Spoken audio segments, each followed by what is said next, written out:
¿Qué tal? Hoy vamos a meternos de lleno en una de las filosofías de gestión más potentes que han salido de Japón, una idea que, literalmente, transformó industrias completas y que al día de hoy sigue siendo súper relevante.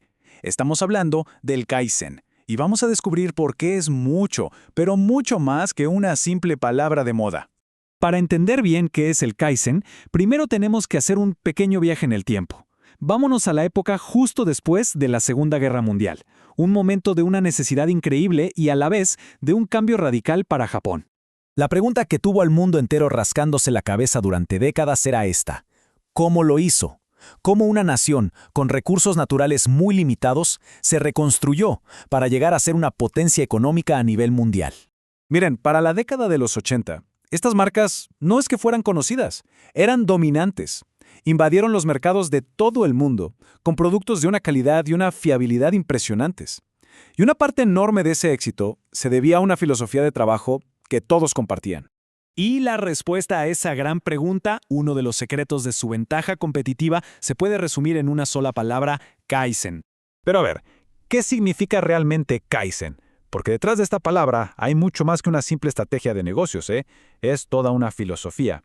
Y para entenderla bien, lo primero es descomponerla. Aquí están. Estos son los dos caracteres que forman la palabra. A simple vista parecen sencillos, pero la idea que guardan dentro es súper potente. Si lo desglosamos, Kai significa cambio y Zen significa bueno. Así que juntos quieren decir cambio para mejor, o como se le conoce más comúnmente, mejora continua. Es la idea de que siempre hay una forma mejor de hacer las cosas. Y aquí es donde el contraste se vuelve clarísimo. Mientras que la mentalidad tradicional es la de si no está roto, no lo arregles, el Kaizen dice todo lo contrario. Argumenta que quedarse quieto es el verdadero riesgo.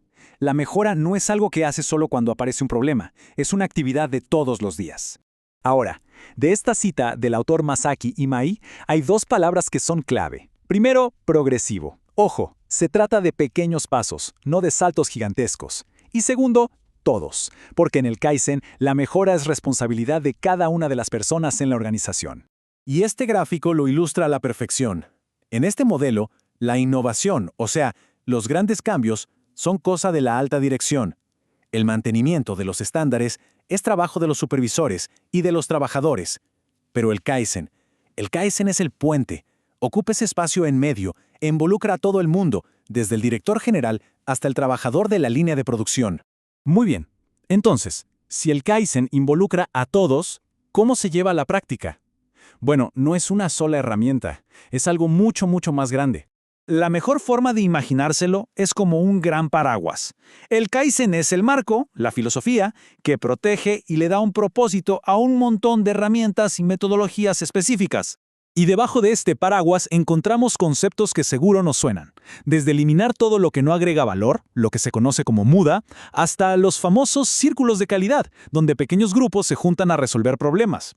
Todo esto es Kaizen en acción. Entonces, el punto crucial es este: no se espera que un genio en una oficina tenga todas las respuestas. La filosofía es que las personas que hacen el trabajo día a día son las que mejor saben cómo mejorarlo. Simple, ¿no?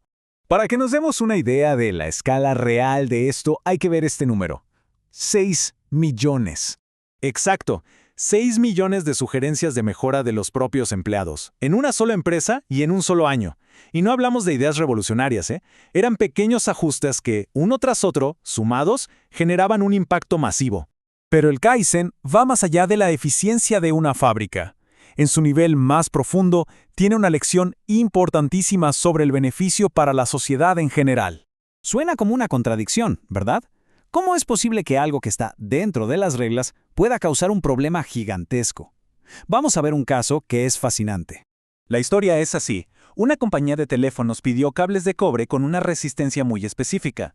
Lo ideal era que la mayoría de los cables estuvieran justo en el valor objetivo, como se ve en la curvita del centro. Pero, ¿qué pasó? Los fabricantes se dieron cuenta de que podían ahorrarse un poco de dinero usando un poquito menos de cobre. Cada cable individualmente seguía estando dentro de los límites permitidos, pero en promedio la resistencia era más alta, y eso lo vemos en la curva más grande, que se desplaza hacia el límite superior. El resultado fue un desastre. Aunque cada pieza por separado estaba correcta, el rendimiento de toda la red telefónica se vino abajo, porque el sistema estaba diseñado para funcionar con el promedio original. La lección del Kaizen aquí es profundísima. Una mejora que solo beneficia a la empresa a costa de la sociedad no es una mejora de verdad. Quizás todo esto suena muy industrial, muy japonés, pero la realidad es que el espíritu del Kaizen está mucho más cerca de lo que uno se imagina.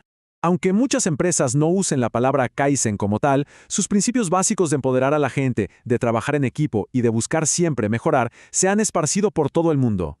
Pensemos un momento.